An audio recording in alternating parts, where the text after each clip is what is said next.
வீடு கட்டுவதற்காக தோண்டப்பட்ட குழியில் வெண்கல பெருமாள் சுவாமி சிலை கண்டெடுக்கப்பட்ட சம்பவம் ஆச்சரியத்தை ஏற்படுத்தியுள்ளது.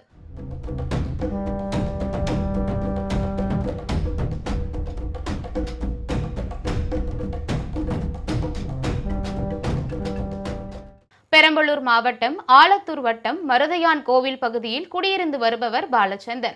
இவர் தனது வீட்டை புதுப்பித்து கட்டுவதற்காக அஸ்திவாரம் போட குழி தோண்டியுள்ளார். அப்போது அந்த குழியில் வெண்கல உலோகத்தாலான 2 அடி உயரமுள்ள பெருமாள் சிலை ஒன்று கிடைத்துள்ளது. மேலும் குழியை தோண்டி பார்த்தபோது பூஜை செய்யும் மணி மற்றும் தூபக்கால் கிடைத்துள்ளது.